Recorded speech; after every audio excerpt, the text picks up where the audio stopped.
안녕하세요, 한사영입니다. 오늘은 저의 독서 생활에 꽤 많은 비중을 차지하는 교보샘 7.8 이북 리더기와 교보샘 서비스 이야기를 해볼까 합니다. 광고와 전혀 상관없고요. 보통 이북 리더기 성능과 언박싱을 다룬 영상은 많은데 실제 독서 체험과 관련한 영상이 많지는 않은 것 같아서 준비해봤습니다. 결론적으로는 지금 이용하는 이북 리더기와 서비스에 만족하기는 하는데 개별적으로 좋으냐고 물으면 좀 애매합니다. 즉, 제 독서 생활을 구성하는 여러 요소들의 총합으로 만족하는 거기 때문에 그 지점을 나눠서 얘기해 볼게요.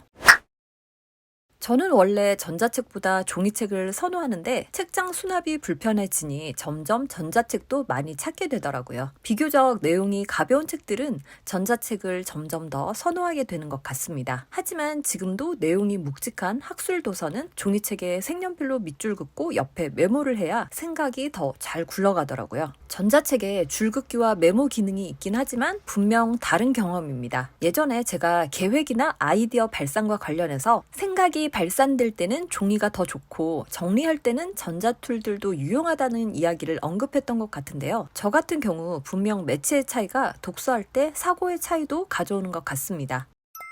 그런데 전자책은 읽기와는 다른 듣기에서 큰 강점이 있는 것 같습니다. 작업을 많이 해서 눈이 아프면 책 보기도 부담스럽습니다. 그럴 때 눈을 감고 들을 수도 있고 산책할 때도 전자책을 들을 수 있어서 좋더라고요. 원래 산책하면서 좋은 생각들이 많이 일어나잖아요. 전자책을 들으면서 산책을 하면 솔직히 책에 완전히 집중하진 않지만 책을 듣다가 연상이 일어나면 걸어 다니면서 계속 생각을 떠올리고 정리할 수 있어서 좋아합니다. 저는 요약본보다는 저자의 문장을 직접 읽으며 특정 문장에 대해 계속 생각하는 걸 좋아해서 이 방식이 유용한 것 같습니다.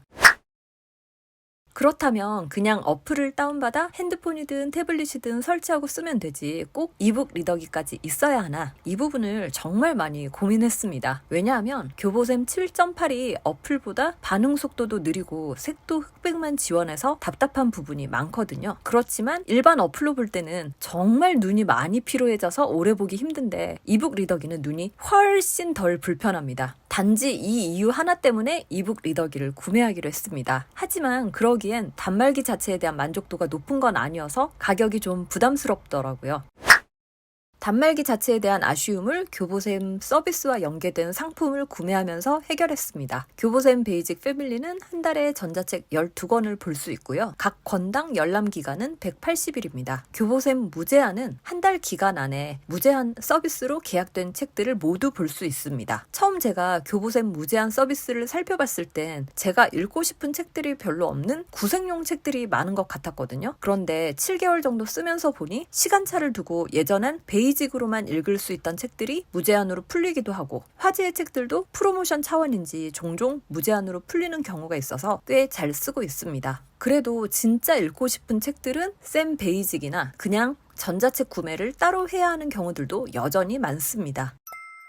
샘 베이직만으로 원하는 책을 다 볼 수 있다면 매월 12권의 숫자에 부담이 없겠지만 원하는 책이 샘 베이직으로 풀리지 않은 경우 따로 책을 구매해야 한다는 것을 감안하면 매월 12권을 샘 베이직에서 찾는 것도 약간은 부담스러웠거든요. 그런데 막상 사용해보니 지금까지는 잘 활용하고 있는 것 같습니다. 저는 어느 날 특정 분야에 꽂히면 그 분야 책들을 당장 여러 권 살펴보고 싶어 해서 한 달 동안 12권을 잘 분배하려고 오히려 더 신경 쓰고 있습니다.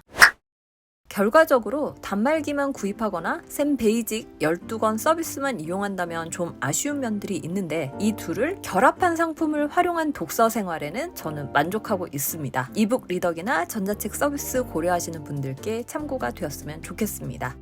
감사합니다.